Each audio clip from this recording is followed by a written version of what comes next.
ጸሎት ልንጸልይ መተን አምላኬ ኧረ ሰው ስጠኝ እንላለን። እርሱ ሰውን አይበልጥም እንዴ? ጌታው ራሱ ጌታ እኮ ሰውን ይበልጣል እኮ። የፈጠረው በእጆቹ እኮ እሱ ነው። አንተ ሁነኝ ማለት መቼ ራቀን? እግዚአብሔርን መፈለግና መማፀን መቼ ነው የሸሸን? እውነቴን እኮ ነው የምላችሁ። ዘመኑ እንዴት እንደከፋያችሁ። ሰው እግዚአብሔርን ሳይሆን ሰው የሚፈልግበት ዘመን ሆነ።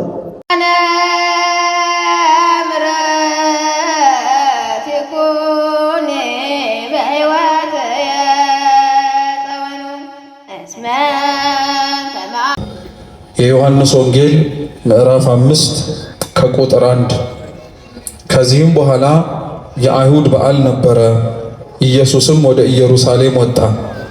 በኢየሩሳሌምም በበጎች በር አጠገብ በዕብራይስጥ ቤተሳይዳ የምትባል አንዲት መጠመቂያ ነበረች። 5 መመላለሻም ነበራት።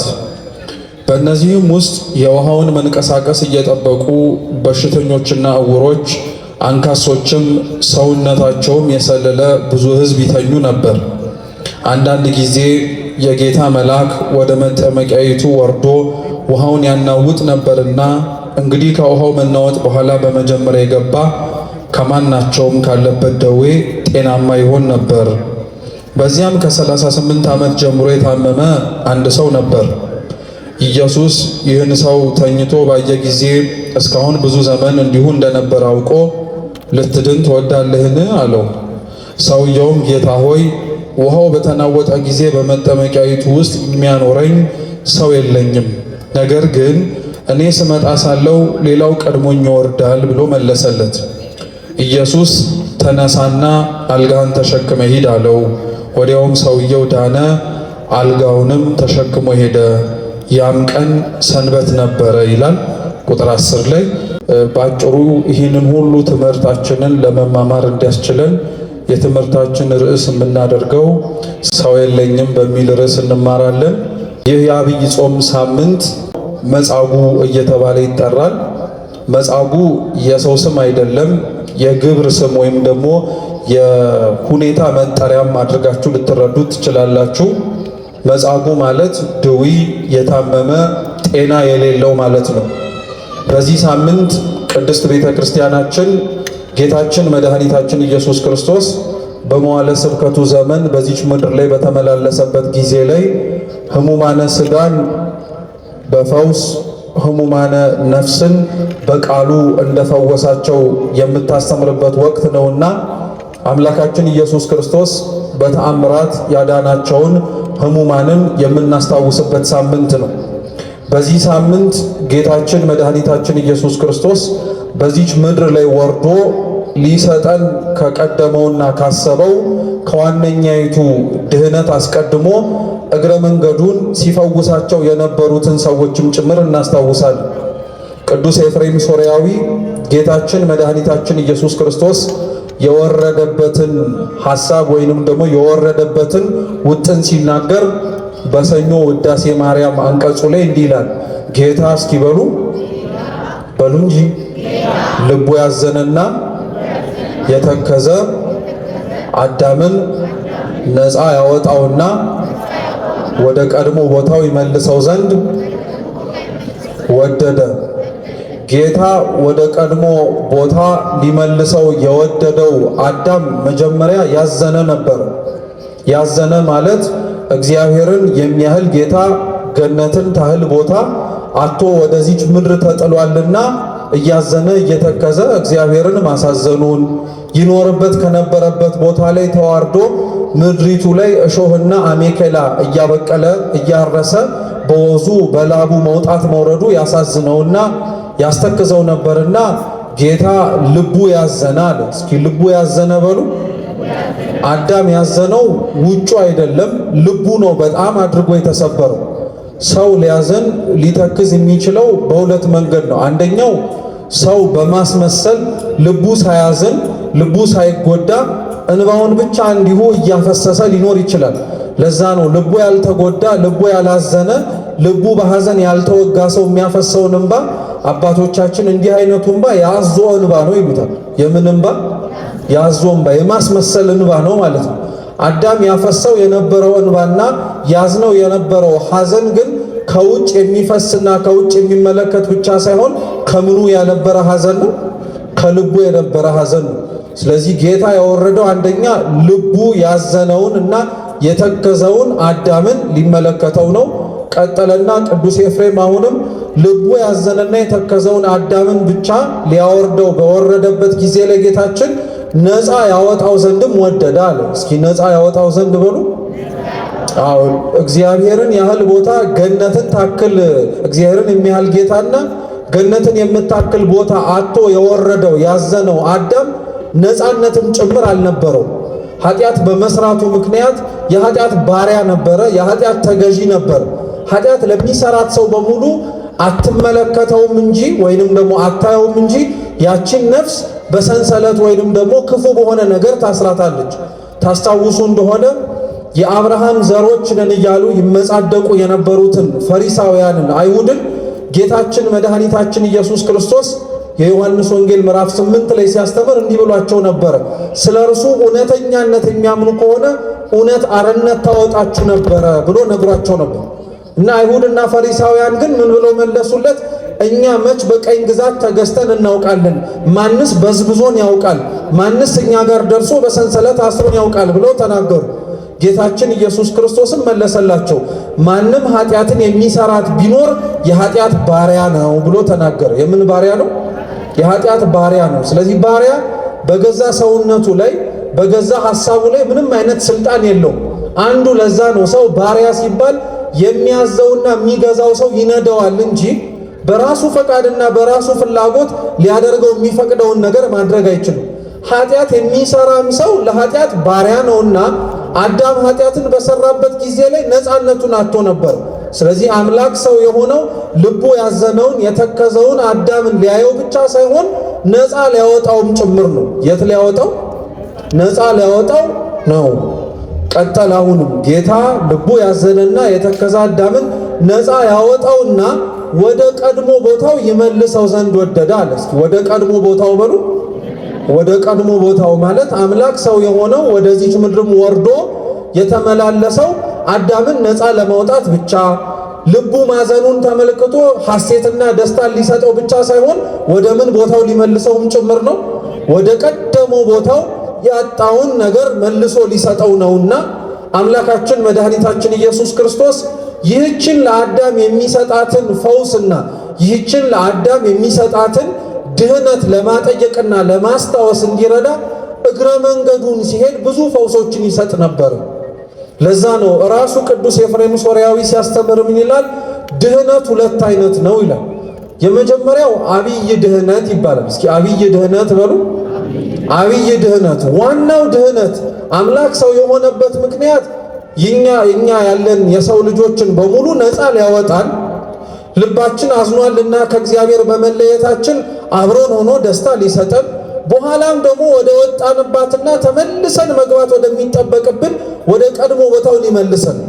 ይህን ሊያደርግ የሚችለው አምላካችን ልዑል እግዚአብሔር ደግሞ ሊያድነንና ሊፈውሰን የሚችልበት መንገድ እንዴት ነው ብላችሁ ተጠይቁ ከሆነ አምላካችን ሊያድነን የወደደውና የፈቀደው እኛን በመሆን ይህ እኛም በመሆን በመታመም በመሰቃየት በመንገላታት በመስቀል ሞቶም ደሙም ጭምር ስለኛ ሞት ፋንታ ልዋጭና ቅያሪ ሆኖ እስከ መጨረሻው ደግሞ እንዳንሞት ሊያደርገን ሕይወቱን የሰጠባትን ያችን የመስቀሉን የመጨረሻውን ፍቅሩን የገለጠባትን ዕለት ቅዱስ ኤፍሬም ሶርያዊ ዋናው ድህነታችን እሱ ነው ይላል።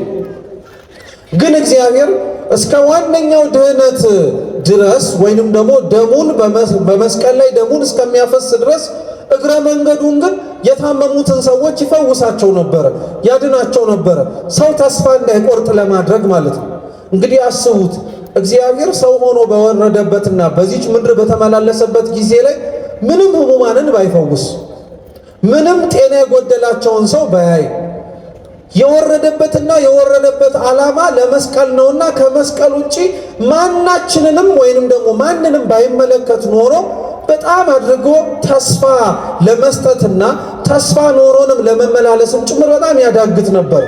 መጽሐፍ ቅዱስ ላይ ክርስቲያኖች ታመው የምታገኟቸው ከጌታችን ዘንድ ኃጢአተኞች ሆነው ቀርበው የምታገኟቸው ሰዎች በሙሉ በስም እነገሌ ተብለው ይጠሩ እንጂ እናንተና እኔ ነው።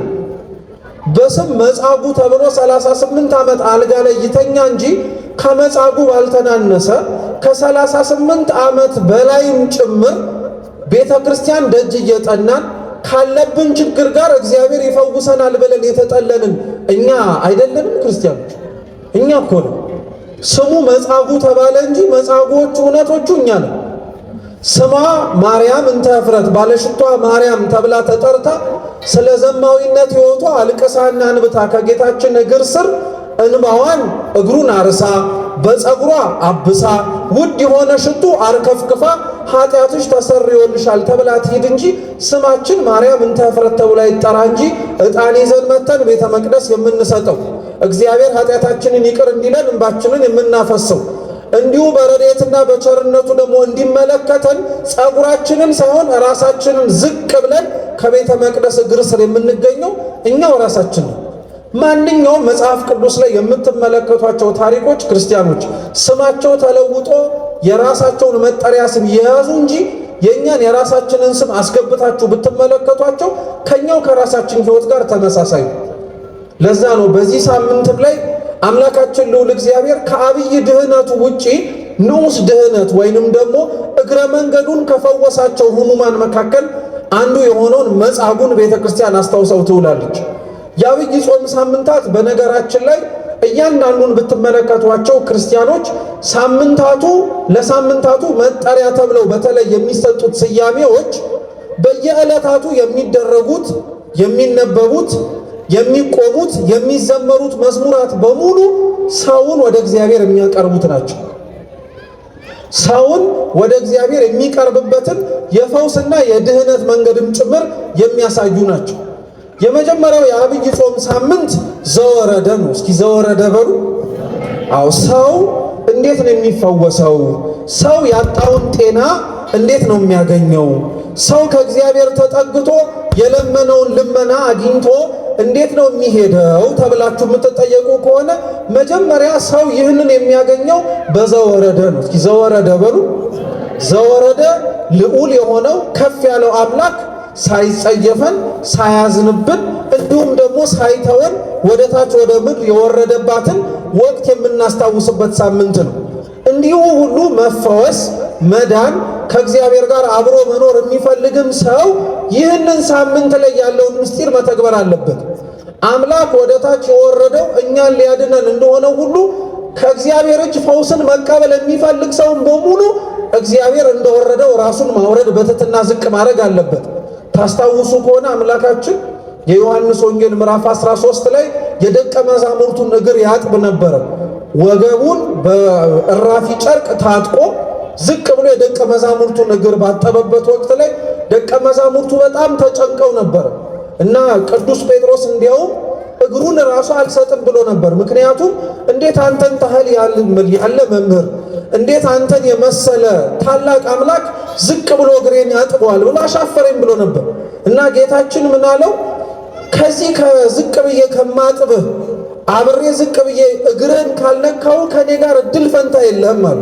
አብረህ ልትቆጠር አትችልም አለ እና ቀጠለና ደቀ መዛሙርቱን እንዲህ አላቸው፣ ማንም ከእናንተ መካከል ታላቅ ሊሆን የሚወድ ቢኖር ራሱን ዝቅ ያርግ አለ። ምን ያድርግ? ከእግዚአብሔር ፊት ማንም ከፍ ብሎ መታየት የሚፈልግ ቢኖር ከእግዚአብሔር ፊት ማንም ቀርቦ ራሱን እግዚአብሔር እንዲያው የሚፈልግ ሰው ካለ ራሱን ዝቅ ማድረግ አለበት። ሰው ከእግዚአብሔር ሊያገኘው የሚችለውን ነገር ራሱን ዝቅ ካላረገ መቼም ሊያገኝ አይችልም። መቼም ሊያገኘው አይችልም። መጻጉዕን ተመልከቱት። ለምሳሌ ታሪኩ ሲነበብ እንደሰማችሁት መጻጉዕ እንዴት ነው የተፈወሰው ብላችሁ የምታስቡ ከሆነ አንደኛው ራሱን ዝቅ ስላረገ ነው። የቤተ ሳይዳ መጠመቂያ 5 መግቢያዎች ያሉት ዝቅ ያለ ጎድጓዳ ውሃ ያለበት ስፍራ ነው። መጻጉዕ ተኝቶ የተገኘው ደረጃዎቹ መካከል ዝቅ ብሎ ነው። ራሱን ዝቅ ስላረገ ነው ወደ መጠመቂያው የወረደው እና ዝቅ ብሎ የተገኘው እግዚአብሔር የተመለከተው። ሰው ራሱን ዝቅ ካላረገ እግዚአብሔር ሊፈውሰው አይችልም ማለት ነው። ቀጥሉ። ከዘወረደ በኋላ ሰው እንዴት ነው ሊድን የሚችለው? ሰው እንዴት ነው ራሱ ሊፈወስ የሚችለው የምትሉ ከሆነ ደግሞ ሁለተኛው የአብይ ጾም ሳምንት ቅድስት ነው። እስኪ ቅድስት በሉ። ቅድስት ማለት ደግሞ የተለየ የተመረጠ ልዩ የሆነ ማለት ነው። በዚህ በሰሙነ ቅድስት ደግሞ ቤተ ክርስቲያን ምንን ታስታውሳለች? ስለ እግዚአብሔር የባህሪ ቅድስና፣ ስለ ሰው ልጅ ደግሞ የጸጋ ቅድስና ትናገራለች። ክርስቲያኖች ቅድስና ማለት ልብ ብላችሁ ስሙ፣ ተአምራትን ማድረግ እጹብ ድንቅ የሆኑ ነገሮችን ለዚች ምድር ላይ አድርጎ ማሳየት ብቻ አይደለም። ተአምራት የሚሰሩት እጹብ ድንቅ የሆኑ ነገሮችን አንድ ሰው በጸጋ እግዚአብሔር ተመርቶ ሊያገኝና ሊሰራ የሚችለው መጀመሪያ ራሱን ኃጢአቱን ማመን ሲችል ነው። ምኑን ማመን ሲችል ነው? ኃጢአቱን፣ በደሉን፣ ነውሩን ማመን ሲችል ነው። በደሉን እና ነውሩን ኃጢአቱን ማመን ያልቻለ ሰው ቢኖር ራሱ ሊድን አይችልም። ኃጢአት አንዱ የምታመጣው ውጤት በሽታ ወይንም ደግሞ ህመም ነው። እንዴት ትሉ እንደሆነ የዮሐንስ ወንጌል ምዕራፍ 9 ላይ ደግሞ ከእናቱ ማኅፀን ጀምሮ ሲወለድ ልሙጥ ግንባር የነበረው አይነ ስውር የሆነ ሰው ነበር። ታስታውሳላችሁ? ቁጥር 1 ላይ ጌታችን ኢየሱስ ክርስቶስ ይህን ከእናቱ ማኅፀን ጀምሮ ምንም አይነት የአይን ምልክት ያልነበረውን ሰው ባገኘው ጊዜ ላይ ደቀ መዛሙርቱ እንዲህ ብለው ጠየቁ፣ ይህ ሰው ዕውር ሆኖ የተወለደው በምን ምክንያት ነው? ስለ ወላጆቹ ኃጢአት ነው ወይንስ ስለ ራሱ ብለው ጠየቁ። ጌታችን የመለሰው መልስ በእርግጥ ስለ ወላጆቹም ስለ ራሱም ኃጢአት ሳይሆን የእግዚአብሔር ሥራ ወይንም ደግሞ ድንቅ የሆነው ነገር ይገለጥበት ዘንድ ነው አለ። አይገርማችሁም? ሰው እግዚአብሔር ሲፈጥረው ከእናቱ ማኅፀን ጀምሮ ሁሉን ነገር በ40ኛው ቀን ተስዕሎ ተመልክ ጨርሶ ነው የሚወጣው። እየሰማችሁ ነው? የኛ አካል ቅርጻችን በእናታችን ማኅፀን ተሰርቶ የሚያልቀው በ40ኛው ቀን ነው። ከ40ኛው ቀን በኋላ እድገት ነው የሚኖረው እንጂ ከ40ኛው ቀን በኋላ አዲስ የሚፈጠሩ ሕዋሳት የሉ። እንግዲህ በ40ው ቀን ላይ ይህንን ከእናቱ ማኅፀን ጀምሮ አይነ ስውር ሆኖ የተወለደውን ሰው ማለት ነው ከእናቱ ማኅፀን ጀምሮ ሲሰራው ከአይን ጋር አብሮ መስራት ይችላል አይችልም? ይችላል አይችልም? ከእናቱ ማኅፀን ጀምሮ በአይን አስጊጦ ሊያወጣው የሚችለውን ሕፃን ግን እግዚአብሔር አምላክ ያለ አይን እንዲወለድ አደረገ። ስለ ወላጆቹ ግን ኃጢአት አልነበረም፣ ስለ ራሱም ኃጢአትም አይደለም። ስለ ወላጆቹ ኃጢአት ያ ሰው ዕውር ሆነ ቢባል ያን ያክል አይደንቅም በነገራችን ላይ። ምክንያቱም ወላጆቹ ኃጢአት ሰርተው እግዚአብሔር በልጃቸው ዋጋ ሊያስከፍላቸውና ሊያስምራቸው አሊያም ደግሞ ሊቀጣቸው ወዶ ነው ሊያስብል ስለሚችል። እንዴት ነው ግን አንድ ሰው በእናቱ ማኅፀን ሆኖ ኃጢአት ሊሰራ የሚችል? እናታችሁ ማኅፀን ሆናችሁ ኃጢአት ትሰሩ ይሆን? ኃጢአትን ራሱ ታውቁታላችሁ? እናታችሁ ማኅፀን ሆናችሁ አስባችሁበታል? በጣም እኮ የሚገርም ነገር ነው። ሐዋርያት የተናገሩትና የጠየቁት ጥያቄ በጣም የሚደንቅ ነው። ወላጆቹ ኃጢአት ሰርተዋል ብለው ቢጠይቁ ያምር ነበር። ስለ ራሱ ኃጢአት ነው ብለው ቢናገሩ ግን ይሄ ሰውዬ ዕውር ሆኖ የተወለደ ነው እንጂ አድጎ ዕውር የሆነ አይደለም። እየሰማችሁ ነው? አድጎ ዕውር አልሆነም። ከእናቱ ማኅፀን ጀምሮ ሲወጣ ምን ነበር? ዕውር ነበር። ይሄ ሰው ኃጢአቱ አሳወረው ቢባል እንኳን እንዴት እናቱ ማኅፀን ውስጥ ሆኖ ኃጢአት ይሰራል ብላችሁ ልትጠይቁት ትችላላችሁ። ይህ ሰው ዕውር የሆነው ግን ከእናቱ ማኅፀን ጀምሮ ኃጢአት ስለሰራ ሳይሆን እስኪ የእግዚአብሔር ሥራ በሉ እንጂ ይገለጥ ዘንድ ነው። እግዚአብሔር ከእናቱ ማኅፀን ጀምሮ ሊሰጠው የሚችለውን ነገር ሳይሰጠው እንዲወለድ ያደረገው የእርሱን ድንቅ ሥራ እንዲገልጥበት ስለፈለገ ነው። እግዚአብሔር በሕይወታችሁ ክርስቲያኖች ሰጥቷችሁ እንድትኖሩ ሊያደርግ የሚችለውን ነገር በሙሉ ያልሰጣችሁ ምናልባት በእናንተ ሕይወት ላይ ድንቅ ሥራውን ሊገልጥ ፈልጎስ ቢሆን አስባችሁበት ታውቃላችሁ? እግዚአብሔር እኮ ሕሙማንን ሕሙማን የሚያረጋቸው ሰዎችን ከእናታቸው ማኅፀን እንዲህ ሆነው እንዲወጡ የሚያደርገው እውነት ኢፍትሐዊ መስሏችሁ ነው? ለእኛ ጤነኛንን ሰውነት አለን ብለን ለምናስበው ሰዎች አድልጦ ብቻ ይመስላችኋል? አይደለም እኮ እግዚአብሔር አንዳንዶችን እንዲህ አድርገው እንዲወጡ የሚያደርግበት ምክንያት ድንቅ ሥራውን እንዲገልጥ ስለፈለገ ነው። የእኛም ሕይወት ተመሳሳይ ነው። እግዚአብሔር ሊሰጠን የሚችለውን ብዙ ነገር እስካሁን ያልሰጠን በመስጠት ውስጥ የእርሱን ድንቅ ሥራ ሊያሳየን አሁን ስለፈለገ ነው። ምሳሌ አሁንም ልስጣችሁ። ልጅ ሆናችሁ አሁን በጣም እየለመናችኋቸው ያላችሁት ትላልቅ ቁም ነገሮች አሉ። እየሰማችሁ ነው? አሁን ልጅ ሆናችሁ በነበራችሁበት ጊዜ ላይ መኪና በሰጠኝ አምላኬ ብላችሁ ለመናችሁ ልበላችሁ እና ልጅ ሆናችሁ በጣም የምትፈልጉትን መኪና ቢሰጣችሁና አሁን ደግሞ አድጋችሁ መኪና ስጠኝ ብላችሁ በጠየቃችሁበት ጊዜ ላይ መኪና ቢሰጣችሁ ስጦታውን የምትቀበሉት በኩል መንፈስ ነው አይደለም። ልጅ ሆናችሁ ያንን የጠየቃችሁት ተመኝታችሁ ሊሆን ይችላል፣ አይታችሁ ሊሆን ይችላል፣ ሽታችሁም ሊሆን ይችላል። አዋቂ ሆናችሁ ግን ይሄን ጥያቄ የጠየቃችሁት ከብዙ ነገሮች አንጻር ተመልክታችሁት ነው። ከብዙ ነገሮች አንጻር አመዛዝናችሁት ነው። እግዚአብሔር አምላክም ለዚህ ነው ክርስቲያኖች አንዳንድ ነገሮችን በሕይወታችን ውስጥ ሊሰጠን እየፈለገ የሚያዘገየው ማድረግ እየቻለ ሰጥቶን እንድንወጣ ያላደረገው ስጦታዎቹን ስንቀበል ልብ እንድንላቸው ስለሚፈልግም ጭምር። ምክንያቱም አንዳንድ ነገሮቹን እንዲሁ እንደለመንነው ቢሰጠን ኖሮ እንባችንን አፍስሰን እንደተቀበልነው ባይሆንና እንደጠየቅነው ዝም ብሎ ቢሰጠን ዋጋ ቢስ ይሆንብን ነበር። ሁሌም እኮ ጠይቃችሁ የምታገኙት ነገር እኮ ያን ያክል ዋጋ አትሰጡት። ውጣ ውረድ ውስጥ ገብታችሁ ብዙ ዋጋ ከፍላችሁ የምታገኙትን ነገር እንኳን ለመቀበል ይቀርና ሰው እንኳን ሲጠይቃችሁ ትንሰፈሰፋላችሁ። ምክንያቱም በምን ያክል ዋጋ እንዳገኛችሁ ስለሚታወቅ ነው። እንግዲህ እስኪ ተመልከቱት ሰውነታችሁን ክርስቲያኖች።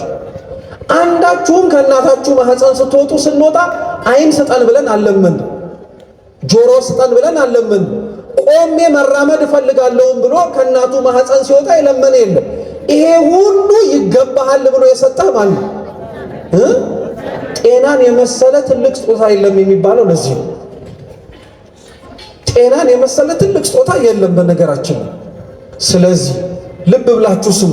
የዐቢይ ጾም ሁለተኛው ሳምንት ታዲያ ቅድስና ነው ካልን፣ ቅድስና ደግሞ ማለት ተአምራትን ማድረግ ብቻ አይደለም ካልን፣ ቅድስና ማለት ተአምራትን ወደ ማድረግ ደረጃ የሚደረሰው ኃጢአትን በማመን ነው ካልን፣ አንድ ሰው ወደ እግዚአብሔር መጥቶ ፈውስን ሊያገኝ የሚችለው የጠየቀውን ጥያቄ መልስ አግኝቶ ሊሄድ የሚችለው ኃጢአቱን ማመን ሲጀምር።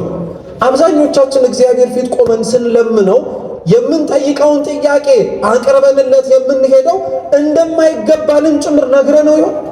ይህን ስታደርግልኝ ተገብቶኝ አይደለም አንተ ግን ቸር አባት ስለሆንክ ነው ብለን ነው ወይስ የይገባኛልነት መንፈስ ውስጣችን ተጸናውቶ ነው የምንጠይቀው? እንግዲህ ልብ በሉ። እግዚአብሔር የኃጢአተኞችን ጸሎት እኮ አለመስማት ይችላል። ታስታውሳላችሁ መዝሙር 33 ላይ ልበ አምላክ ቅዱስ ዳዊት እንዲህ ብሎ ተናግሮ ነበር። እግዚአብሔር የጻድቃንን ልመናዎች በጆሮቹ ይሰማል ብሎ ተናግሯል ልበ አምላክ ዳዊት። የእኛን ጸሎት ባይሰማ እውነት ይፈረድበት ይሆን? እግዚአብሔርን ያስጠይቀው ይሆን? አያስጠይቀውም እኮ። ምክንያቱም ምኖች ስለሆንን ነው፣ ኃጢአተኞች ስለሆንን እኮ ነው። ኃጢአተኞች ሆነን ሳለ ታዲያ ጸሎታችንን መስማቱ፣ በደለኞች ሆነን ሳለን ታዲያ የእኛን ጥያቄ መልስ መስጠቱ ሳያንሰው ደግሞ እኛ ኃጢአታችንን ሳናምን ከፊት ለፊቱ ቆመን የት አለ ብለን መጠየቅ አይገባም። ሰው ፈውስን የሚያገኘው ስለዚህ ኃጢአቱን ሲያምን ነው። ጥሩ። ሦስተኛው ሳምንት ምኩራብ ነው። እስኪ ምኩራብ በሉ እንጂ። ምኩራብ የአይሁድ ቤተ መቅደስ የአይሁድ ቤተ ጸሎት ነው። እንደምታስታውሱት በሰሙነ ምኩራብ የባለፈው ሳምንት ማለት ነው አምላካችን ኢየሱስ ክርስቶስ ጅራፍ አበጅቶ እያጮኸ ቤተ መቅደሱን ያነጻበት ነው እና ወረድ ብላችሁ ስታነቡ ጌታ እንዲህ ብሎ ተናግሮ ነበር። ይህን ቤተ መቅደስ አፍርሱት፣ በሦስተኛውም ቀን አነሳዋለሁ አላቸው። የሰሙት አይሁድ እንዲህ ብለው መለሱለት፣ ይህ ቤተ መቅደስ ለመስራት ወይም ለማነጽ ከ46 ዓመት በላይ ፈጅቷል አሉ። ከስንት ዓመት በላይ? ከ46 ዓመት በላይ ፈጅቷል። አንተ እንዴት ነው በ3 ቀን አፍርሱት አነሳዋለሁ የምትለው ብለው ሲጠይቁት ዮሐንስ ወንጌላዊ መቅደስ ብሎ የተናገረው እነሱ እንዳሰቡት ስለ ሰሎሞን ቤተ መቅደስ ሳይሆን እንዲህ ብሎ ይናገራል። መቅደስ ብሎ የተናገረው ስለ ሰውነቱ ነው ይላል። እስኪ መቅደስ ያለው በሉ ሰውነቱን ነው። ስለዚህ ክርስቶስ ምኩራብ ገብቶ በሬዎችን፣ በጎችን፣ ርግቦችን፣ ሻጮችን፣ ለዋጮችን ጅራፍ አንስቶ ያባረረው ቤተ መቅደሱን ማንጻቱን ለማጠየቅ ሳይሆን የኛ ሰውነታችን መቅደስ የተባለው ንጹህ መሆን ስለሚጠበቅበት ነው። አንድ ሰው ከእግዚአብሔር ፈውስ የሚያገኘው ንጹህ ሰውነት ሲኖረው ነው። ምን ሲኖረው ነው? ንጹህ ሰውነት ሲኖረው። ያደፈ ሰውነት ለእግዚአብሔር ገብቶ ስራውን መስራት የማይመቸው ሰውነት ያለው ሰው ከእግዚአብሔር ፈውስን ቢለምንም ሰውነቱን እስከሚያነጻው ድረስ እግዚአብሔር ዝም ሊለው ይችላል። የአይሁድን ምኩራብ ክርስቶስ ጅራፍ አንስቶ አጭሆ እንዳጸዳው ሁሉ ጅራፉ የእግዚአብሔር መንፈስ ቅዱስ ነው። ጅራፉ የተያዘበት እንጨት ቅዱስ መስቀሉ ነው። በሬው ጉልበታችን ነው። የተባረረው በግ የሚለበስ የሚበላ ነውና እኛው በራሳችን መኖር እንችላለን የምንልበት የራስ መተማመናችን ነው። ርግብ የሚባለው ደግሞ ያልጸና እዛም እዚህም የሚል ሐሳባችን ነው። እኒህ አይነቱ ነገሮች መቅደስ ከተባለ ከሰውነታችሁ ካልተባረሩ በቀር ባለቤቱ ገብቶ ሊኖርበት የሚችልበት አይሆንም። ስለዚህ ፈውሳችን የዘገየው ንጹሕ ሰውነት ስለሌለን። አሁን ያለንበት ሳምንት ደግሞ መጻጉዕ ነው። መጻጉዕ ማለት ደግሞ ህመምተኛ ማለት ነው። እስኪ ህመምተኛ በሉ።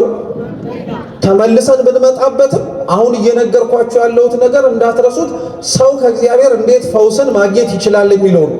አንደኛ በዘወረደ ራሱን ዝቅ አድርጎ በቅድስት ኃጢአቱን አምኖ በምኩራብ ንጹሕ የሆነ ሰውነትን እንዲያገኝ ወይም ደግሞ እንዲኖረው ሰውነቱን አንጽቶ አለ።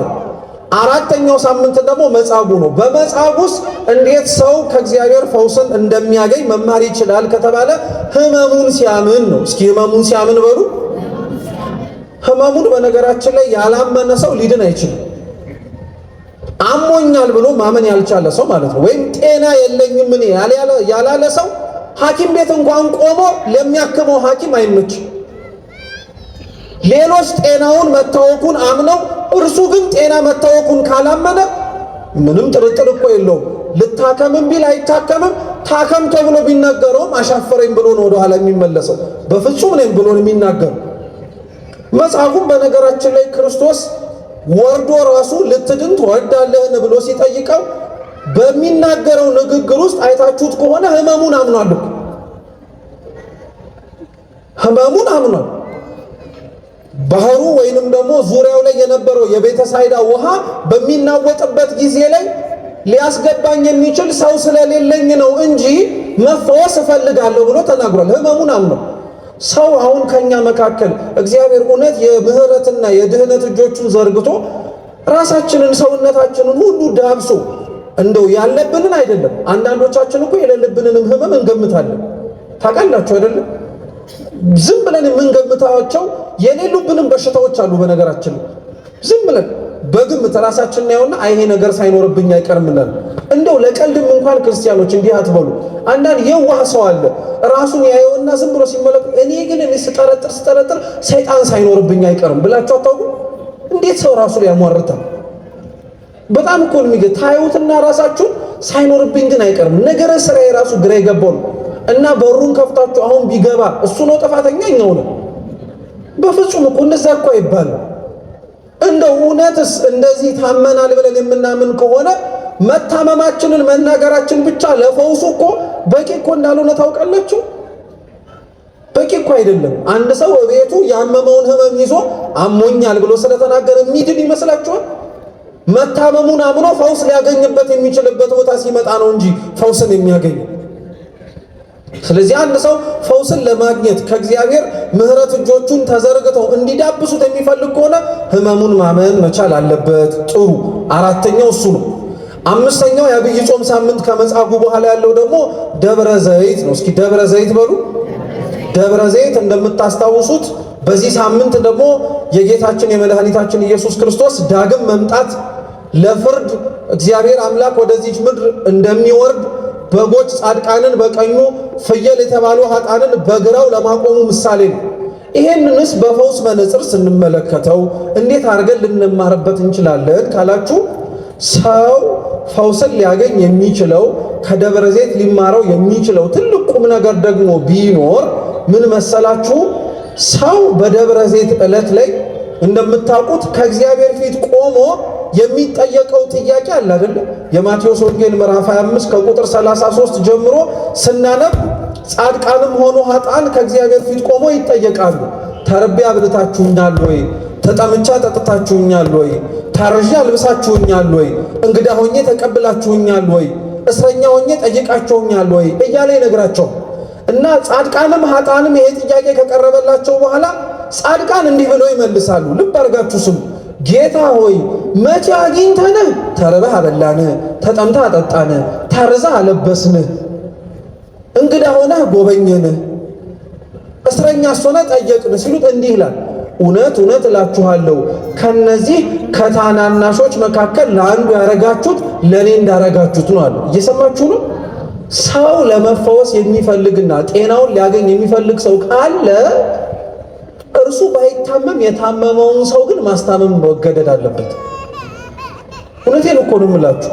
እኛ ጤናችን እንዳለን ሁሉ የጤና የሌላቸውን ሰዎች መጎብኘት ማየት ብቻ ሳይሆን ማስታመምም ጭምር በነገራችን ላይ እንዳንታመም ሊያደርገንና ሊጠብቀን እንደሚችል ታውቃላችሁ።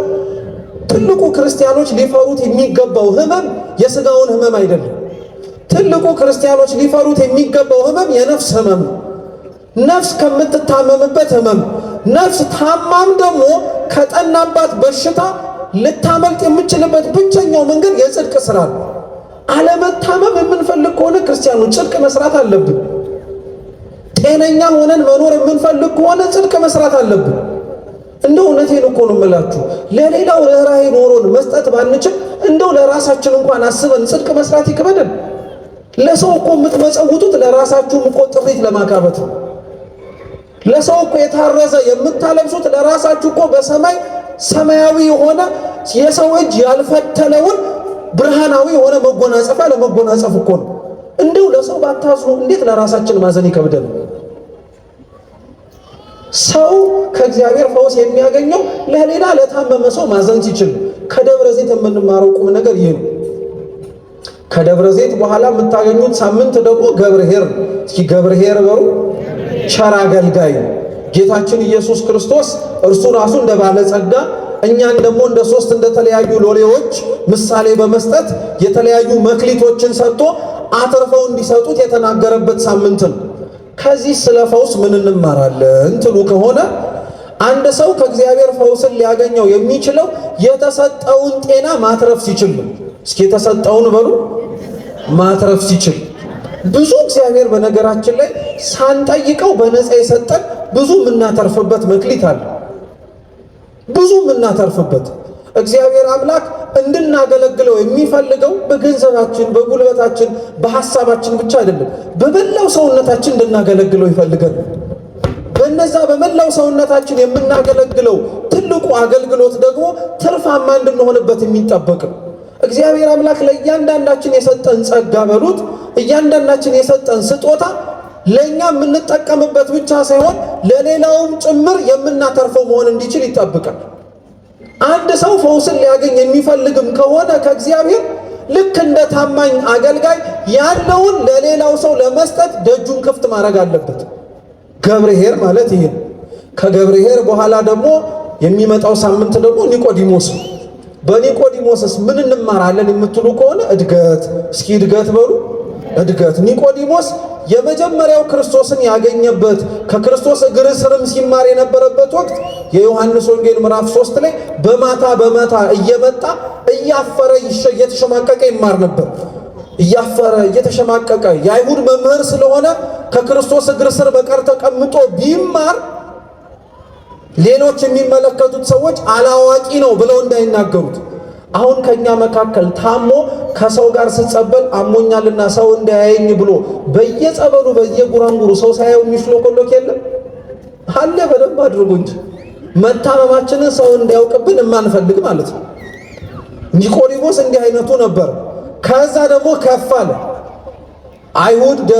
ከአይሁድ ፊት ቆሞ ጌታችን ኢየሱስ ክርስቶስ የአይሁድ ረበናት ይዘውት እንዲመጡ ወታደሮችን ላኩ እና ወታደሮቹ ክርስቶስ ሲያስተምር የነበረውን ትምህርት ሰምተው ሲጨርሱ ሳይዙት መጡ እና ምን ሆናችሁ ነው ሲባሉ ካነጋገሩ ጣዕምና ለዛ የተነሳ እንዲህ ያለ ትምህርትም አስተማሪም አይተንም ሰምተንም አናውቅም አሉ። እናንተም ሳታችሁ ማለት ነው ብለው ተናገሩ። እና ኒቆዲሞስ የዛን ጊዜ ላይ አፍ አውጥቶ ለክርስቶስ ተከራክሮ ነበር። ጌታ ይፈረድበት ብለው ሲናገሩ አንድ ሰው ከመጀመሩ ነው ክሱን ሳይሰማ ቆሞ የሚመረምረው አሉ። ነቢይ ከገሊላ እንደማይወጣ መጽሐፍ መርምረህ እይ ብለው ተሰናበቱ።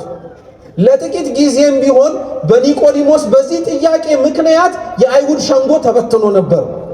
የኒቆዲሞስን እድገት ተመልከቱት። ድሮ ጨለማ ውስጥ ሆኖ ስለ ጌታው መናገር የሚያፍር ነበረ፣ ሰው እንዳያየው የሚመላለስ። አሁን ደግሞ ከሌሎች ሰዎች ጋር ቆሞ ስለ አምላኩ የሚናገር ሆነ። ልክ እንዳልኳችሁ ነው። አንዳንዶቻችን ለመፈወስ ከእግዚአብሔር ምሕረት እጆቹ እንዲዘረጋልን ስንፈልግ ማታ ሰው በማያየን ሰዓት ሹልክልክ ብለን እንመጣለን። ልክ ያ እድገታችን እየጨመረ ግን ሲመጣ ዕለት ዕለት ሰው እንዳያየን ብለን እግዚአብሔር እንዲያየን የምንመጣ ከሆነ ግን ልክ እግዚአብሔር የተመለከተን ጊዜ ላይ ሊያዩን በማይፈልጉና መታየት በማንፈልግበት ቦታ ላይ ተደብቀን ስለመጣንለት ስለ እግዚአብሔር መመስከር እንጀምራለን።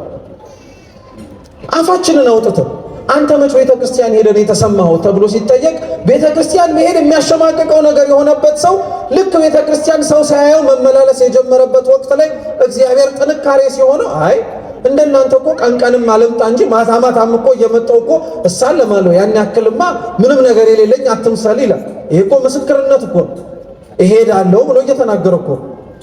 መጨረሻ ኒቆዲሞስ የተገኘው የት ነው የምትሉ ከሆነ ከጲላጦስ ጋር ፊት ሄዶ ከዮሴፍ አርማቴያስ ጋር አብረው ሆነው የክርስቶስን ሥጋ ስጠንና እንገንዘው እያሉ ሲጠይቁን፣ ሕመምተኛ የሆነ ሰው ጤናውን ፈልጎ ከእግዚአብሔር እግር ስር ራሱን ከጣለ በጤናው እስከሚያድግና ፍጹም ፈውስን እስከሚያገኝ ድረስ እድገትን መጠበቅ መቻል አለበት።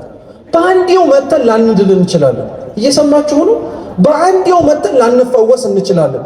እግዚአብሔር የሚያዘገየን በአንዴው አሰናብቶን ሰላም ሰጥቶን በአንዴው ጤናችንን እንዲሁ ደህና ሁኑ ብሎ ማባረር ከብዶት አይደለም። አንዳንዶቻችንን ከነበሽታችንና ከነ ህመማችን እየታገሰ ቤት ውስጥ የሚያስቀምጠን በህይወታችን እንድናድግ ስለሚፈልግ ነው። እውነት እንነጋገር ከተባለ እኮ ክርስቲያኖች ልብ ብላችሁ ራሳችንን ሁላችንም እንመርምረው። ከእግዚአብሔር የሆነ ጥያቄን መልስ ለማግኘት ብለን መተን ቤተ ክርስቲያን የቀረን ሰዎች የለን። እኛ የመጣነው እግዚአብሔርን ፈልገን እኮ አይደለም፣ ጥያቄ ለማቅረብ ነው። ጥያቄውን እስኪመልስልን ግን እግዚአብሔር አምላክ እዚሁ አስቀምጦን። ይሄ ታዲያ መባረክ አይደለም እንዴ? እኛ ያልጠየቅነው ያልተማጸንነው አድርግልኝ ብለን እንኳን እኮ ያለመነው ልመና እኮ ነው። ሁላችንም ቢባል እንኳን ይሄ የሚከብድ ነገር አይደለም። አያችሁት? እግዚአብሔር ጥቂት ጊዜ አብራችሁት እንድትቆዩ እስከ ተወሰነ ጊዜ ላይ ከነህመማችን አብራን ቁጭ እንድንል የሚፈልገው ፈውሶን ሰላም ሁኑ ብሎ ማሰናበት ከብዶት አይደለም። አንዳንዶቻችን ጤናውን ባገኘን ጊዜ ላይ እግዚአብሔርን ትተነው ስለምንል እውነት ከእግዚአብሔር ጋር ብንታመም ይሻላል እግዚአብሔርን አተን ጤነኛ ከምንሆን። እሱ ነበር የሚሻለው። ኒቆዲሞስ ማለት ይሄ ነው። ከኒቆዲሞስ በኋላ የሚመጣው በዓለ ተጽዕኖ ወይንም ደግሞ ሆሳዕና ነው። እስኪ ሆሳዕና በሉ። ሆሳዕና አቤቱ እባክህ አሁን አድን፣ መድኃኒት ማለት ነው። ሰው እንዴት ፈውስን ሊያገኝ ይችላል? እንዴትስ ከእግዚአብሔር ምሕረት እጆቹን ተዘርግቶለት ሊዳበስ ይችላል የምትሉ ከሆነ መድኃኒት መሆን ሲችል ነው። አይገርማችሁ? አብዛኞቻችን እኮ ታማሚዎች ሆነን እኮ ነው ለሌላው ታማሚ ልምድ የምናካፍል። ሆስፒታል ውስጥ አይታችሁ ከሆነ በጣም ነባር የሆነ በሽተኛ ከሐኪም ያልተናነሰ እውቀት እኮ ነው። እውነቴን እኮ ነው የምላችሁ። አሁን ሐኪም ቤት ብትሄዱ እናንተ የታመማችሁትን በሽታ የታመመ ሌላ በሽተኛ ሊኖር ይችላል አይደል? ልክ ስትገቡ ይጠይቃል እኮ ምን ታመን የገባው ይላል። ጨጓራዬን ስትል ወይ እኔም ጨጓራዬን ታመሜን የገባሁት ስንተኛ ጊዜ ነው? ዛሬ መምጣቴ ነው። በቃ አታስቡ። አሁን ሐኪሙ ይህን ያዝልሃል፣ ይህንን ያበላሃል፣ ይህንን ያጠጣሃል፣ ይህን ዋጥ ይላል። አሁን ያ በሽተኛ እየተናገረ ያለው ከራሱ ልምድ አንጻር ታክሞ እየተፈወሰ ያለበትን ነገር ነው እንጂ ራሱ ሐኪም ሆኖ ነው እንዴ? ነው አይደለም? አይደለም። ቤተ ክርስቲያን ውስጥም ተመሳሳይ እኮ ነው። እናንተና እኔ ታማሚ ብንሆንም ሌላው እንደታመመ አውቀን ለሱ ድህነትና ፈውስ ማግኘት እንዲችል መሮጥ ስንጀምር እኛው ራሳችን ጤነኛ ወደ መሆን ደረጃ እንመጣለን። ሰው ከእግዚአብሔር ፈውስን የሚያገኘው በእንዲህ መንገድ ነው። ስለዚህ በዚህ የፈውስ መንገዶች ቅድም ያነበብነውን የመጻጉዕን ታሪክ አሁን መልሰን እንመልከተው። ቢያንስ ባጭሩም እንኳን ቢሆን መጻጉዕ አንድ ቤተ ሳይዳ የምትባል የበጎች ውሃ የሚጠጡባት ቦታ ላይ የነበረ ሰው። ቤተ ሳይዳ በነገራችን ላይ የተሰበሰበው ወይም ታቁሮ የእግዚአብሔር መልአክ ወርዶ ይፈውሰናል ብለው የሚያምኑትና የሚጠባበቁት ውሃ ሁለት አገልግሎት ነበር ይሰጥ የነበረው። ስንት አገልግሎት? ሁለት አገልግሎት ይሰጥ ነበር። ልብ አድርጋችሁ ስሙ። ይሄ የቤተ ሳይዳ ውሃ ምኩራብ ላይ ታስታውሱ ከሆነ የባለፈው ሳምንት እሑድ ማለት ነው ጌታችን ኢየሱስ ክርስቶስ ወደዛች ወደ ምኩራቡ ሲገባ በሬዎች፣ በጎችና ርግቦች በዚያ ዙሪያ ላይ በቤተ መቅደሱ ዙሪያ ላይ ተመልክቶ ነበር። እና አምላካችን ኢየሱስ ክርስቶስ እነዚህን እንስሳት አባሯቸው ነበር። ሌላውን እንተውና እነዚህ እንስሳት አንደኛ ለምን እዛ ቦታ ላይ ተገኙ የሚለውን ግን እንመልስ፣ በደንብ አድርጎ ሐሳባችንን ስለሚደግፍልን። እኒህ እንስሳት የተገኙበት ዋነኛው ምክንያት እስራኤላውያን ከእግዚአብሔር በረከትን ለመቀበል እግዚአብሔር ያዘዛቸውን ትእዛዛት ለመፈጸም ሲሉ ከሩቅም ከቅርብም እንስሳቶችን ለመስዋዕት ያመጡ ነበር እና ከሩቅ እንስሳቶቻቸውን ይዘው መስዋዕት ወደሚያስገቡበት ወደ ቤተ መቅደሱ ሲመጡ እንስሳቶቻቸው ከመንገድ ብዛት የተነሳ ይከሱባቸው ነበረ፣ ይጠወልጉባቸው ነበር እና ፈሪሳውያን የራሳቸውን የሰቡ የደለቡ ደና የሆኑ በሬዎችን ያስቀምጡ ነበር ቤተ መቅደሱ ዙሪያ ላይ እና ልክ እነዛ ሰዎች በሬዎቻቸውን ይዘው መጥተው ተቀበሉን ብለው ሲሰጡ እንዲህ ያለውን የከሳውን እንዲህ ያለውን የጠወለገውን በሬ ለእግዚአብሔር ክብር ይመጥነዋል፣ ለእግዚአብሔርስ ክብር ይሆነዋል እያሉ ያሸማቅቋቸው ነበር እና ሕዝቡ ስለሚጨነቅ አይ ለእግዚአብሔርስ ክብር አይመጥነውም፣ ለሱስ የሚሆን አይደለም፣ ታዲያ መፍትሄው ምንድነው ብለው ሲጠይቁ እንዲህ ብለው ይመልሱላቸዋል። የእናንተን 2 በሬ ለእኛ ስጡንና የእኛን 1 የሰባ በሬ እንሰጣቸዋለን ይላሉ። እየሰማችሁ ነው? በሬውን ቤተ መቅደሱ ዙሪያ ላይ ያስቀመጡት የእግዚአብሔርን ክብር ለመጠበቅ ሳይሆን የማንን ክብር ለመጠበቅ ነው? የራሳቸውን ክብርና ጥቅም ለመጠበቅ ነው። ግን እነዛ ያስቀመጧቸው በሬዎች ሰብተው ፋፍተው ጥሩ ሆነው የሚገኙት ከየት በመጣ ሳር ነው? ከየት በመጣ ውሃ ነው ብትሉ ከቤተ ሳይዳ። ቤተ ሳይዳ ያለውን ውሃ እነዚህ የአይሁድ መምህራን የራሳቸውን ከብቶች ያጠጧቸውና ጥሩ የሆነ ቁመና እንዲኖራቸው ያደርግ ነበር። ልብ አድርጋችሁ ስሙ። ስለዚህ ለክፋት ይጠቀሙበት የነበረውን ውሃ ነው እግዚአብሔር አምላክ ለፈውስ ደግሞ እንዲጠቀምበት ምክንያት ያደረገው። እየሰማችሁ ነው? ስለዚህ አንዳንዴ ሌላውን ሰው የሚጎዳውን፣ ሌላውን ሰው የሚያጠፋውን፣ ሌላውን ሰው የሚያስነውረውን ነገር እግዚአብሔር አምላክ ለሱ ደግሞ ራሱ አድርጎት የሚከብርበት ሌላውንም የሚያከብርበት ሊያደርግ ይችላል። ለምሳሌ መስቀል ድሮ በነበረው ትርጉም ወንበዴዎች እጅግ ከፍተኛ የሆኑ በደለኞችና ወንጀለኞች የሚሰቀሉበት ነበር። መስቀልን ድሮ ለሚያየው ሰው የኀፍረት ምልክት ነበር። ልክ ክርስቶስ ግን ያችን መስቀል የሱ ሞቱን የሚሞትበት ለኛ ሕይወቱን የሚሰጥበት ግን ሲያደርገው አሁን የወንበዴዎች መቀጫ ነው ብለን ሳይሆን መስቀሉን የምናየው ማን ሞቶ ሕይወትን የሰጠን ነው የምንለው ክርስቶስም። ለሰው የተናቀ ሰው የማይፈልገው ሰው የገፋውን ነገር እግዚአብሔር ሊያድንበትና ሊፈውስበት ከፈለገ ማን ከልክሎት ለርሱ? አይገርማችሁ? ስንቶች እኮ የናቁት አፈር እኮ የስንቱን እኮ ለምጻምነት አንጽቶ፣ ስንቶች ያቀለሉት ውሃ የስንቱን ጎባጣ አቅንቷል። ስንቶች የናቁት የቤተ ክርስቲያን የዝክር የንፍሮ ውሃ እና ዳቤና ቆሎ ለስንቱ ሴትና ለስንቱ ወንድ ለምእመናን እኮ ፈውስን ሰጥቷል እኮ። እግዚአብሔር በተናቀ ነገር መስራት የሱ የተለመደ ነገር ነው። ሲጀመር ተውት፣ የተናቀ ነገር ይዞ መስራት ይቀርና የኛን ራሱ ሰውነት ለመዋሃድ እኮ የወረደው አምላክ እኮ ሲነገርለት የባሪያውን መልክ እኮ ያዘን የሚባል የኛ ስጋ አሁን በጣም የሚያስከብር ነገር መስሏችሁ ነው? እንደው እግዚአብሔር ራሱ በቸርነቱ እንዲሁ እንድንከበር ስለፈለገ ሆኖ ካልሆነ በቃ የቤተ ሳይዳ ውሃ አንደኛው ለዚህ ጥቅም የሚውል ነው። ሁለተኛው ደግሞ ለመስዋዕት የሚገቡ እንስሳቶች የሚታጠቡት በቤተ ሳይዳ ውሃ ነበር። እንግዲህ ልብ በሉ፣ መጠጣት አንድ ነገር ነው፣ ማጠብ ግን ሲሆን ትንሽ አይከብድም? እየሰማችሁ አሁን ቤታችሁ ለበዓል ብላችሁ ያዘጋጃችሁትን ከብት ወይም ደግሞ እንስሳ ሳፋ ላይ አጠባችሁት ልበላችሁ። እየሰማችሁ ነው? ግን አጠባችሁትና ሳፋው ላይ ያለውን ውሃ እግዚአብሔር የሚፈውስበት ውሃ ነው ተብሎ ቢጠየቅ ምን ታረጉት ይሆን? ካልጠፋ ውሃ ነው አይደለም እንዴ? ካልጠፋ ውሃውን ይሄን የደፈረሰ ስንት የዋለና የገባ እንስሳት ታጥቦበት ያለበት ውሃ እንዴት ነው ሊፈውስ የሚችለው እንል ይሆናል። ይሄን የምንለው ግን እኛ አሁን ጤነኛ ስለሆነ ነው። ብንታመም አይደለም ከብት የታጠበበት ሌላም ነገር ነው ግባ ብትባል ትገባለህ። ምንም ጥርጥር የለውም።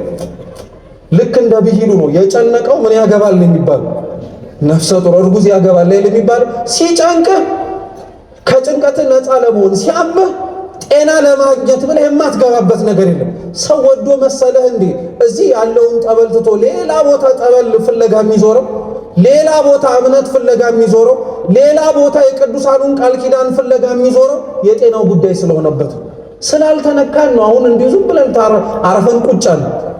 ተመልከቱ፣ በእንደዚህ እንስሳቱ የሚናጹበት ታጥበው ለመስዋዕት የሚገቡበት ውሃን ነበረ የእግዚአብሔር አምላክ መልአክ እየወረደ ያማታዋል። ከዛ ውሃ ውስጥ ገብቶ መጀመሪያ የገባው ሰው ደግሞ ይፈወስ ነበር። ስለዚህ የእግዚአብሔር መልአክ እየወረደ የሚያማታው አንዳንድ ሊቃውንት ሲናገሩ በዋና በዓላት ላይ ነው ይላሉ።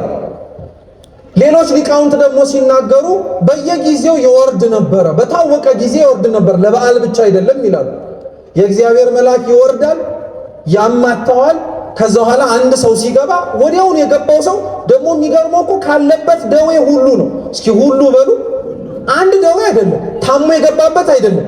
ታሞ በገባበት ብቻ ሳይሆን ገና እንዳመመው ያላወቀውን በሽታ ካለ እዛ ውሃ ውስጥ የእግዚአብሔር መልአክ ወርዶ ካማታው በኋላ ይፈወሳል።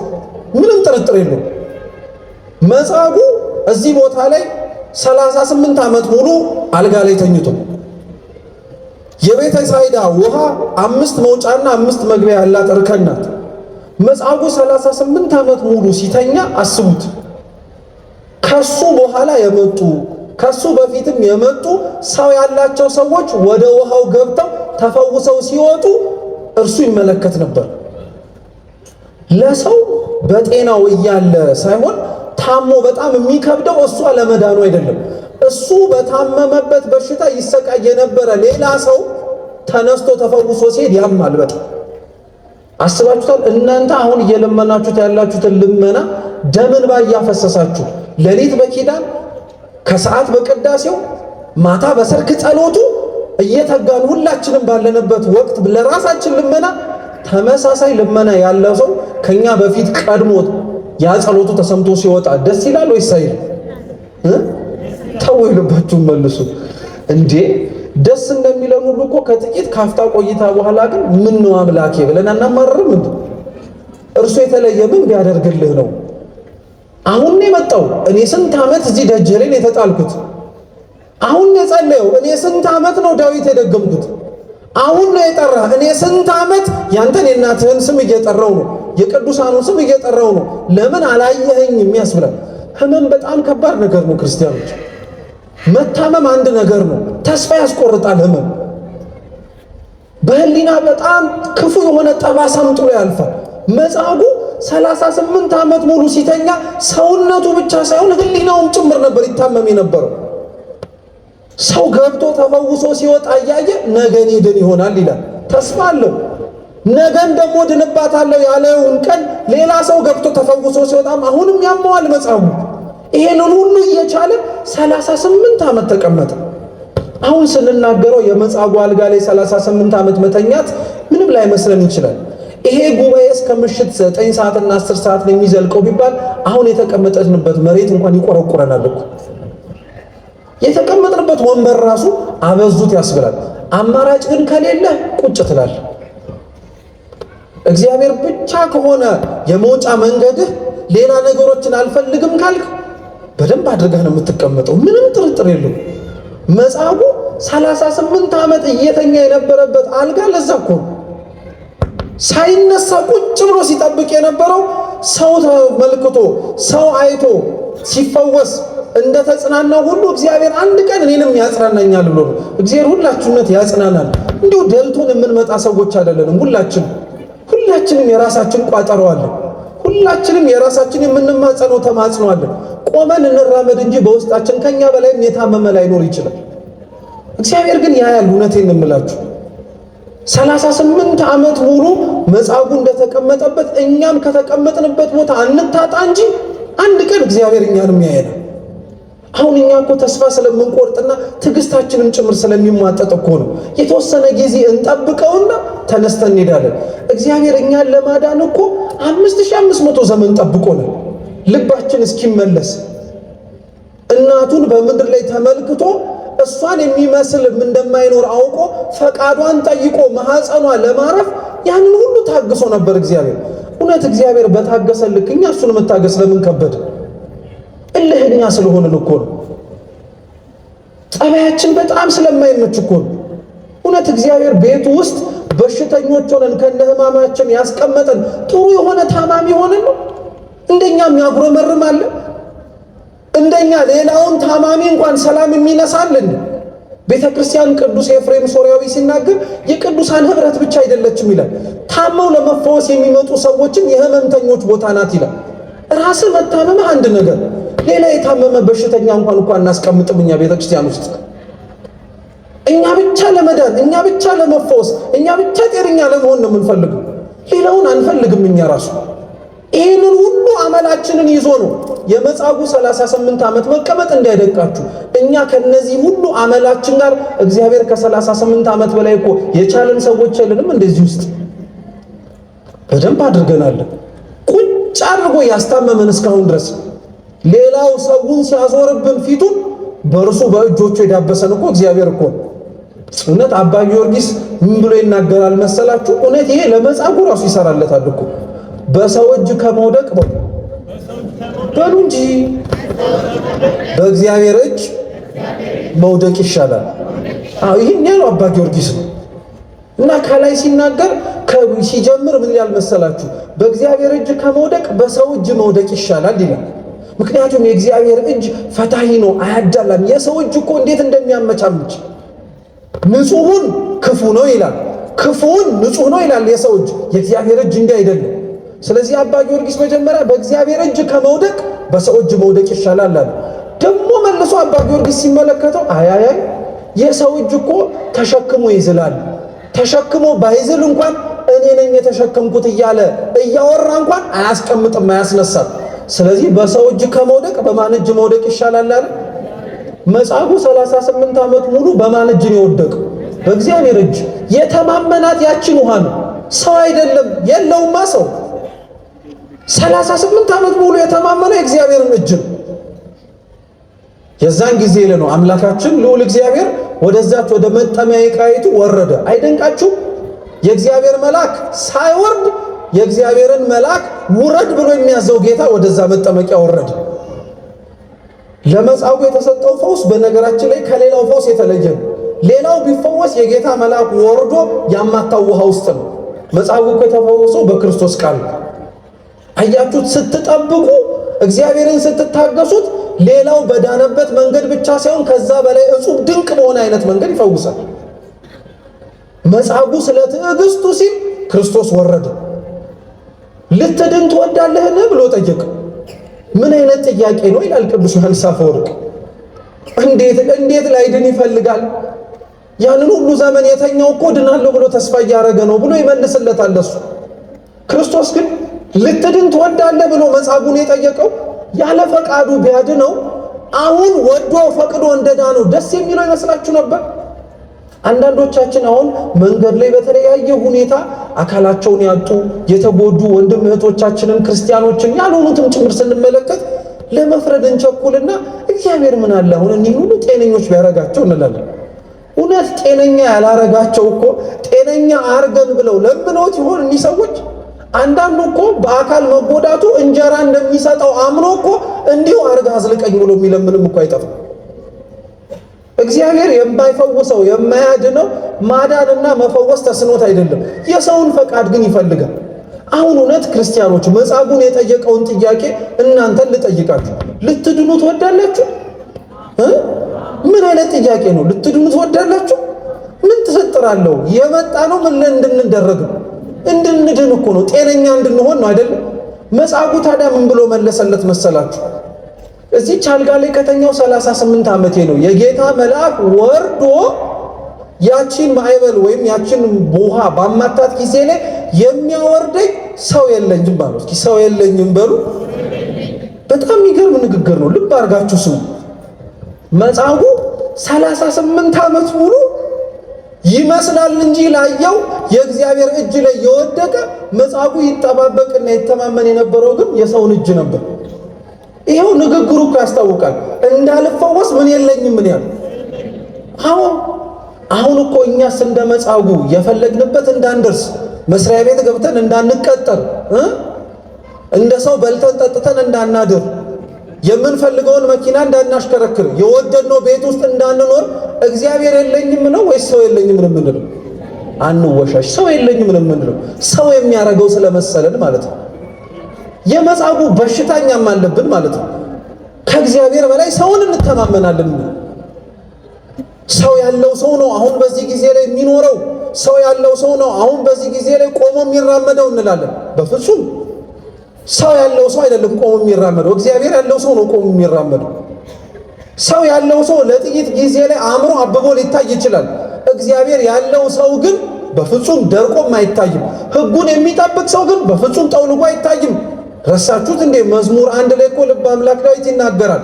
ወዘሕጎ ያነብብ መዓልተ ወሌሊተ ወይከውን ከመ ዕፅ እንተ ትክልታ በውኃ ዘማይ። ሕጉን በጠዋትም በማታም ሊሰማ የወደደ ቢኖር በወንዞች ዳር እንደተተከለ ፍሬዋም እንደምትሰጥ ቅጠሎቿም እንደማይጠወልግ ዛፍ ይመስላል አለ። አዎ እውነት ነው። እኛ ግን ሰው የለኝም ነው እግዚአብሔር ፊት የምንል። በጣም እኮ ነው የሚደንቀው። ጸሎት ልንጸልይ መተን አምላኬ ኧረ ሰው ስጠኝ እንላለን። እርሱ ሰው ምን አይበልጥም እንዴ? ጌታው ራሱ ጌታ እኮ ሰውን ይበልጣል እኮ። የፈጠረው በእጆቹ እኮ እሱ ነው። አንተ ሁነኝ ማለት መቼ ራቀን? እግዚአብሔርን መፈለግና መማፀን መቼ ነው የሸሸን? እውነቴን እኮ ነው የምላችሁ። ዘመኑ እንዴት እንደከፋያችሁ። ሰው እግዚአብሔርን ሳይሆን ሰው የሚፈልግበት ዘመን ሆነ። ሰውን መፈለግ ነውር አለው እያልኩኝ አይደለም። በነገራችን ሰውን ከእግዚአብሔር በላይ መፈለግ ግን ነውር ነው፣ ኃጢአት ነው። አንደኛው ሰው የለኝም ያለው ንግግር ይህ ነው። የመጻጉዕ ታሪክ ውስጥ ግን ክርስቲያኖች የምትመለከቱት መጻጉዕን ብቻ አይደለም። ሊቃውንተ ቤተ ክርስቲያን የመጻጉዕን ታሪክ በእንዲህ አይነት መልኩ ይተረጉሙታል። ልብ አድርጋችሁ ስሙ። መጻጉዕ ማለት እኛ ነን። ማንን በሉ እንጂ እኛ ነን። የሰው ልጆችንን የታመምነው የጎሰቆልነው ከተኛንና ካንቀላፋን እዛች ቦታ ላይ ፈውስን መጠበቅ ከጀመርን ብዙ ዘመናት የተቆጠረልን አዳምና የአዳም ልጆች ነው። ይወርድ የነበረው ውሃውን የሚያማታው ካማታውም በኋላ ፈውስ ይሰጠዋል የሚባለው የጌታ መልአክ ጌታችን ኢየሱስ ክርስቶስ ነው። መልአክ ማለት የተላከ ማለት ነው። መልአክ ማለት የሆነ ነገር ለመፈጸም ከሰማይ የወረደ ማለት ነው። መልአክ ተብሎ የሚጠቀሰው ራሱ ጌታችን ኢየሱስ ክርስቶስ ነው። በነገራችን ታስታውሳላችሁ፣ ኦሪት ዘጸአት ምዕራፍ 3 ላይ ዕፀ ጳጦሱን ሊቀ ነቢያት ቅዱስ ሙሴ ማለት ነው በተመለከተው ጊዜ ላይ ሐመልማሉ ምንም ነገር ሳይሆን ነበልባል ከላይ ይነድበት ነበር እና በጣም ተገረመ፣ ተደነቀ። ያንን ነገር ለመመርመር ስለፈለገ ጫማውን አውልቆ ወደዛች ለመጠጋት ሲሞክር ግን የእግዚአብሔርን መልአክ ከቁጥቋጦስ ድምፅ አሰማው ነው የሚለው። የማን መልአክ? ልብ ብላችሁ ቤት ገብታችሁ አንብቡት። የእግዚአብሔር መልአክ ነው የሚለው። ከዛ በኋላ ግን ሲያነጋግረው ሙሴን የምትመለከቱት የእግዚአብሔር መልአክ ተብሎ የተጠራው የእግዚአብሔር መልአክ ሳይሆን ራሱ ጌታችን ኢየሱስ ክርስቶስ ነው። ልዑል እግዚአብሔር ነው። የመላእክት ፈቃድ የእግዚአብሔር ስለሆነ የእግዚአብሔርም ፈቃድ የመላእክቱ ስለሆነ የእግዚአብሔር መልአክ ቢባል ምንም የሚጎረብጥ ወይም ምስጢር የሚያዛባ የማይሆን የጌታ መልአክ የተባለው ወርዶ ውሃውን የሚያማታው እሱ ነው። የሚማታው ውሃስ ምንድን ነው ትሉ እንደሆነ ልብ አድርጋችሁ ስሙ። ተማቶ ህሙማነ ነፍስ ለህሙማነ ሥጋ ገብተው ወዲያውኑ እንደገቡ ከሁሉም ደዌ የሚፈወሱበት ውሃ አንደኛው የጥምቀት ምሳሌ ነው። እስኪ የጥምቀት ምሳሌ በሉ እንጂ የጥምቀት ምሳሌ ነው። የጥምቀት ምሳሌ ነው። ጥምቀት ሕይወትን ትሰጣለች። ታስታውሱ ከሆነ የዮሐንስ ወንጌል ምዕራፍ 3 ላይ ኒቆዲሞስን ጌታችን ኢየሱስ ክርስቶስ ስለ ጥምቀት ምስጢር ሲያስተምረው እንዲህ ብሎ ነግሮት ነበረ። ሰው በሉ እንጂ ከውሃና ከመንፈስ ካልተወለደ በቀር የእግዚአብሔርን መንግሥት አያያትም። አው የምንወለድበት ረቂቅ በሆነ መንገድ ወደ እግዚአብሔር መንግሥት የምንገባበት ድህነትን የምናገኝበት ፈውስን የምናገኝበት ይህ ውሃ ጥምቀት ነው።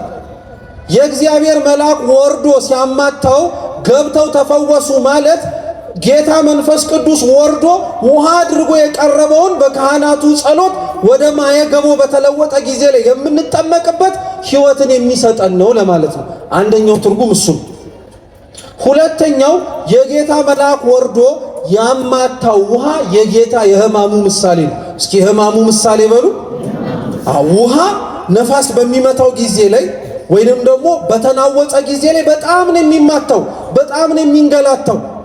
ለሚሳፈርበትና ውሃው ላይ ተጭኖ እሄዳለሁ ለሚለውም ሰው አይመችም። ጌታችን መድኃኒታችን ኢየሱስ ክርስቶስም የእኛን ሞት ወስዶ የእርሱን ሕይወት ሊሰጠን ሲል የተቀበለው መከራ እንዲህ አይነቱ ነው።